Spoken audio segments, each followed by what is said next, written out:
Elvis Presley died today. He was 42. Apparently it was a heart attack. He was found at his home in Memphis, not breathing. His road manager tried to revive him. He failed. A hospital tried to revive him. It failed. For nearly half a century, the death of Elvis Presley has remained one of the most discussed moments in music history. Every few years, another headline promises to reveal the real truth behind his final hours. Stories have circulated about secret witnesses, hidden evidence, mysterious medical records, and shocking discoveries inside the funeral home where his body was prepared. Some of those stories are rooted in documented events, while others have grown larger with each retelling. The reality is both more heartbreaking and more human than many of the myths.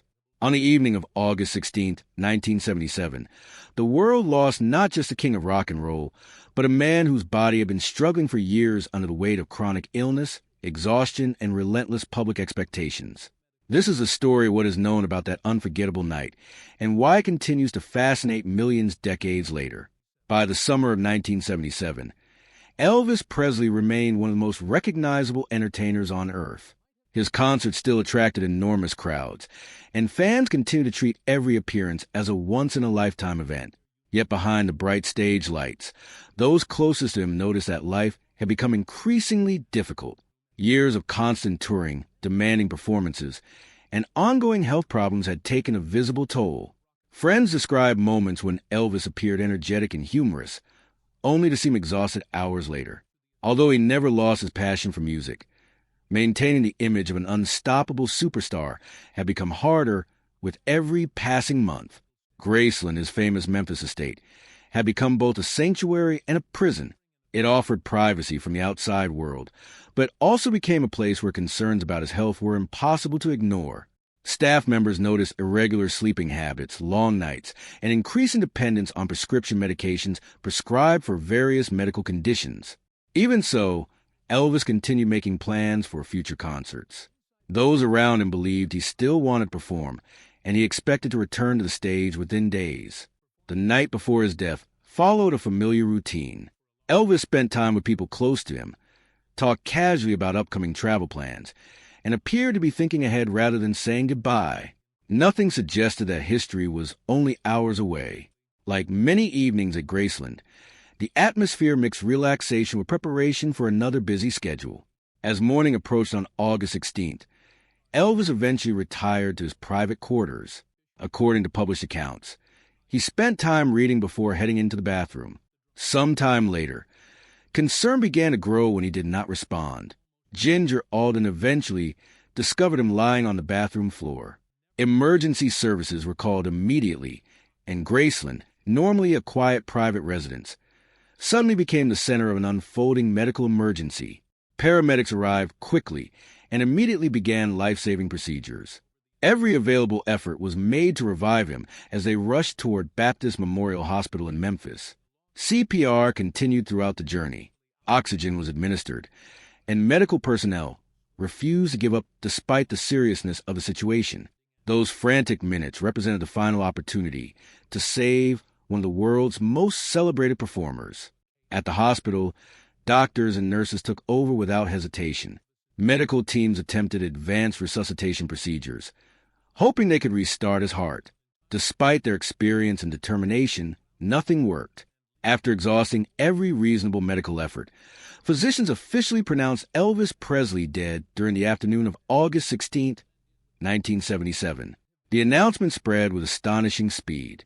Within minutes, local radio stations interrupted programming. Television networks began preparing special reports. Telephone lines across Memphis became overloaded as news traveled from one person to another. Fans who had never imagined such a day rushed toward the hospital, hoping the reports were somehow mistaken. Outside Baptist Memorial Hospital, an emotional scene quickly unfolded.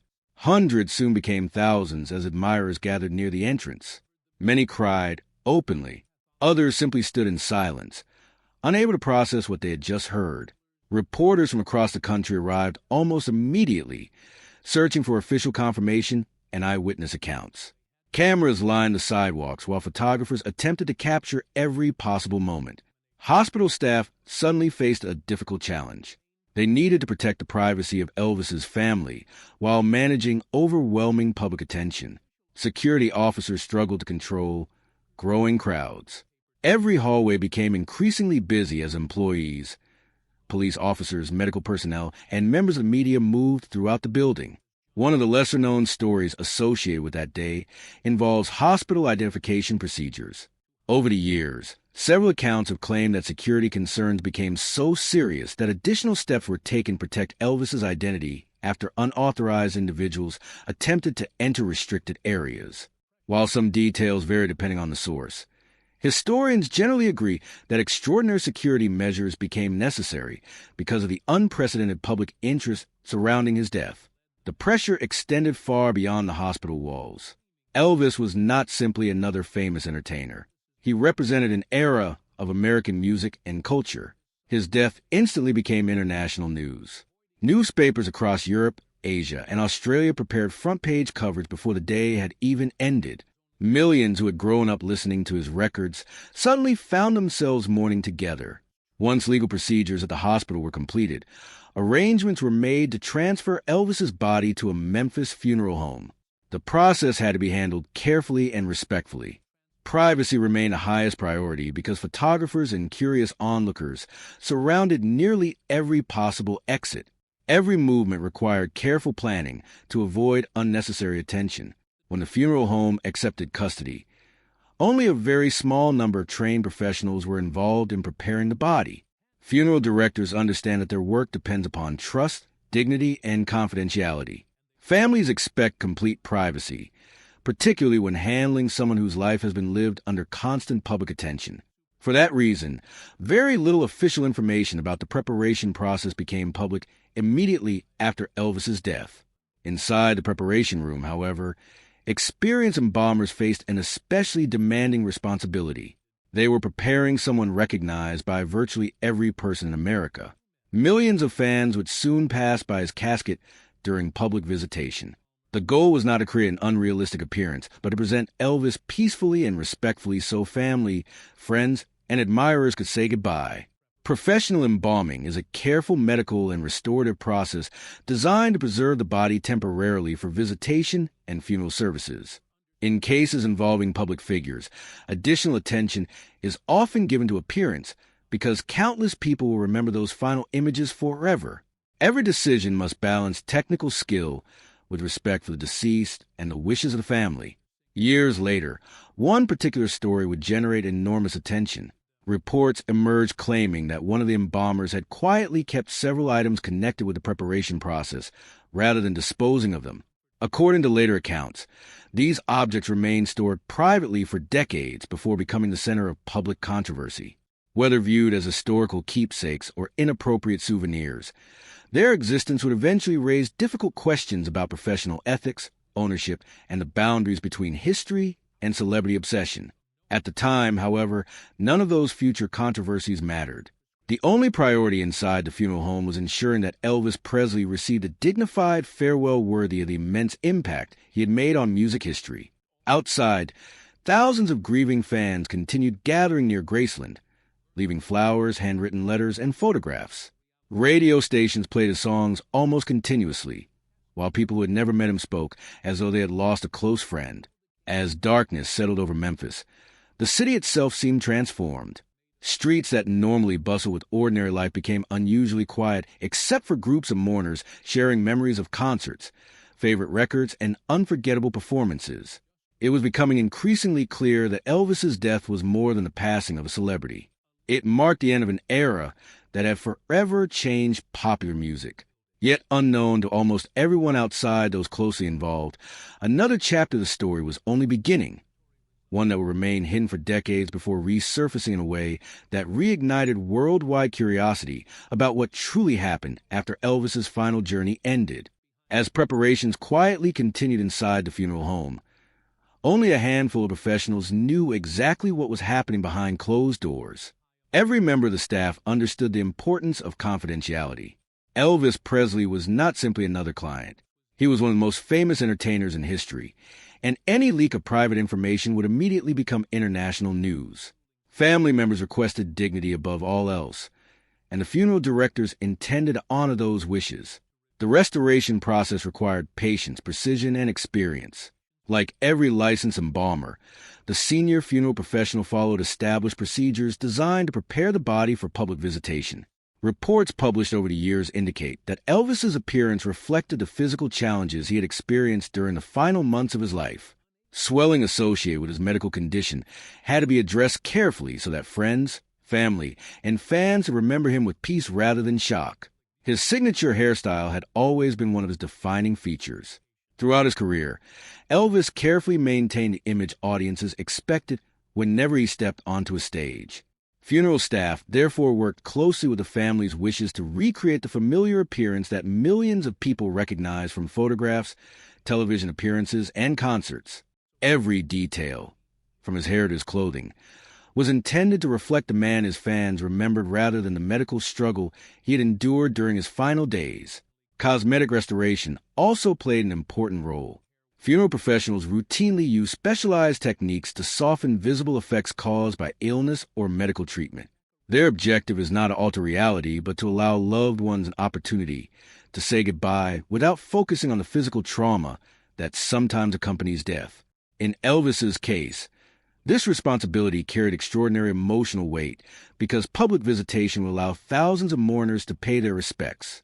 According to accounts shared years later, the preparation lasted several hours. Family representatives remained involved in decisions regarding clothing and presentation. Elvis was ultimately dressed in a formal white suit, a choice that reflected both elegance and simplicity. The family wanted his final appearance to project dignity rather than extravagance. While the funeral home worked quietly, the outside world grew increasingly emotional. Newspapers rushed special editions onto the streets. Television anchors interrupted regular programming with continuous updates. Radio stations devoted hours to Elvis's music, while callers shared personal memories of how his songs had influenced their lives. Around the world, millions struggled to accept that the voice that had defined an entire generation had fallen silent. Within days, as preparations quietly continued inside the funeral home, only a handful of professionals knew exactly what was happening behind closed doors. Every member of the staff understood the importance of confidentiality. Elvis Presley was not simply another client. He was one of the most famous entertainers in history, and any leak of private information would immediately become international news. Family members requested dignity above all else, and the funeral directors intended to honor those wishes. The restoration process required patience, precision, and experience. Like every licensed embalmer, the senior funeral professional followed established procedures designed to prepare the body for public visitation. Reports published over the years indicate that Elvis's appearance reflected the physical challenges he had experienced during the final months of his life. Swelling associated with his medical condition had to be addressed carefully so that friends, family, and fans could remember him with peace rather than shock. His signature hairstyle had always been one of his defining features. Throughout his career, Elvis carefully maintained the image audiences expected whenever he stepped onto a stage. Funeral staff therefore worked closely with the family's wishes to recreate the familiar appearance that millions of people recognize from photographs, television appearances, and concerts. Every detail, from his hair to his clothing, was intended to reflect the man his fans remembered rather than the medical struggle he'd endured during his final days. Cosmetic restoration also played an important role. Funeral professionals routinely use specialized techniques to soften visible effects caused by illness or medical treatment. Their objective is not to alter reality, but to allow loved ones an opportunity to say goodbye without focusing on the physical trauma that sometimes accompanies death. In Elvis's case, this responsibility carried extraordinary emotional weight because public visitation would allow thousands of mourners to pay their respects. According to accounts shared years later, the preparation lasted several hours. Family representatives remained involved in decisions regarding clothing and presentation. Elvis was ultimately dressed in a formal white suit, a choice that reflected both elegance and simplicity. The family wanted his final appearance to project dignity rather than extravagance. While the funeral home worked quietly, overcome with emotion as they approached the casket. Those who attended later described the atmosphere as remarkably respectful. Despite enormous crowds, there was an overwhelming sense that everyone understood they were witnessing a historic farewell. For many admirers, seeing Elvis one final time provided a measure of closure after the sudden shock of his death. Years passed, and public attention gradually shifted from mourning to remembering. Elvis's music continued reaching new generations, while Graceland became one of America's most visited historic homes. Annual memorial events attracted fans from around the globe, proving that his influence remained as powerful as ever. Then, more than 3 decades after his passing, an unexpected story suddenly revived worldwide curiosity. In 2010, reports emerged that a retired funeral professional connected with Elvis's preparation possessed several items that he claimed had been preserved since August 1977. According to auction announcements at the time, these objects included embalming instruments, cosmetic tools, gloves, and other materials allegedly associated with the preparation process. The announcement immediately generated intense media attention because few people had ever imagined such artifacts still existed. Collectors of celebrity memorabilia watched closely as news spread across newspapers, television programs, and online publications. Some viewed the proposed auction as an extraordinary historical event. Others found the entire idea deeply disturbing, arguing that objects connected to someone's funeral should never become commercial collectibles regardless of the individual's fame. Questions quickly multiplied. Were the items authentic? Could anyone prove they had actually been used during Elvis's preparation? Even if they were genuine, who legally owned them? Those questions soon became the center of a growing legal dispute. Representatives connected to the funeral home strongly objected to the planned auction. They argued that any equipment used during official funeral services belonged to the business rather than individual employees. Attorneys also raised concerns about professional ethics, emphasizing that funeral directors have lifelong obligations to protect the dignity and privacy of every family they serve. The controversy expanded beyond legal ownership. Former employees reportedly questioned whether certain reusable instruments could truly be linked exclusively to Elvis after so many years. Their comments introduced uncertainty regarding the historical significance of the collection and complicated efforts to authenticate every object listed for sale. As public debate intensified, auction organizers faced mounting pressure from multiple directions. Media coverage grew increasingly critical, and legal representatives examined whether the proposed sale could proceed without violating property rights or professional standards. Eventually, the auction was canceled before bidding could begin. The decision ended what might have become one of the most controversial sales in entertainment history. Reports indicated that the disputed materials were surrendered following legal negotiations, preventing the collection from entering the private memorabilia market. Ironically, the canceled auction accomplished something its organizers may never have anticipated. Rather than satisfying public curiosity, it created even more questions. Newspapers revisited the events surrounding Elvis's death. Television documentaries explored his final years once again. Historians re-examined medical records, biographies, interviews, and previously published investigations in an effort to separate documented facts from decades of speculation. Many sensational headlines suggested that hidden evidence had finally emerged. Yet, when researchers looked closely, they discovered something very different. The auction itself revealed little new information about Elvis's death. Instead, it reminded the public how powerful celebrity fascination could become, even decades after someone has passed away. The real answers were never expected to come from funeral instruments or forgotten keepsakes. They were contained within the medical findings documented in 1977.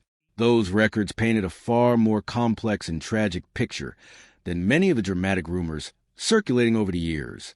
Rather than supporting elaborate conspiracy theories, they described a man whose body had been struggling with multiple serious health problems long before his final day. Understanding those medical findings would ultimately help explain why one of music's greatest legends died at just 42 years old, and why his death continues to inspire discussion